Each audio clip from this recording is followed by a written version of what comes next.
Greece is back on the brink of financial ruin and its eurozone membership is also in doubt. Talks to form a new coalition government have collapsed for a second time after the radical left party failed to drum up enough support.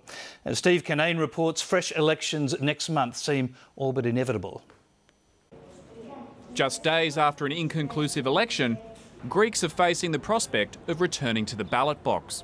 I want to believe that with the President's mediation efforts, the best solution for the country will be found. We don't need new elections. Everyone definitely must agree on a compromise for the good of the Greek people.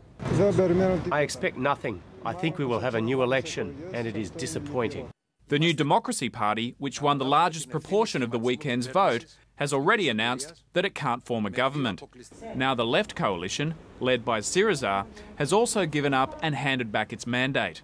It had wanted Greece to stay in the eurozone, but with an end to the imposed austerity measures. It would be a political suicide for Greece not to use the advantage of being a member of the eurozone in order to negotiate the fate of the country for the next period and the next years to come. But leaders in Brussels have repeatedly said there'll be no negotiation of the promises made to win the bailout.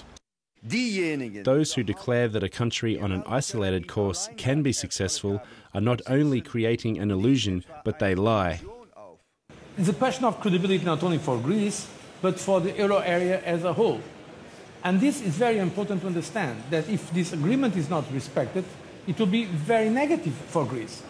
Whether breaking that agreement would be any worse than the current crisis is debatable. The latest figures show unemployment at a record 21.7% for February, or 1.1 million people out of work.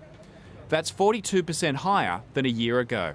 And the figure for young people is even worse, with almost 55% unemployed. Greece is only the beginning. Those figures play into the hands of extremist groups, particularly the nationalist Golden Dawn Party, which has won parliamentary seats for the first time. Illegal immigration out of my country, out of my home.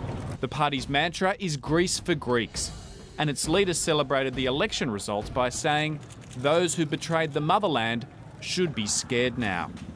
Next week, Greece faces another debt repayment, but some in the EU are suggesting that at least part of the billions in bailout funds should be withheld. If the disparate political parties can't agree by this time next week, fresh elections will have to be held. Steve Canane, Late Line.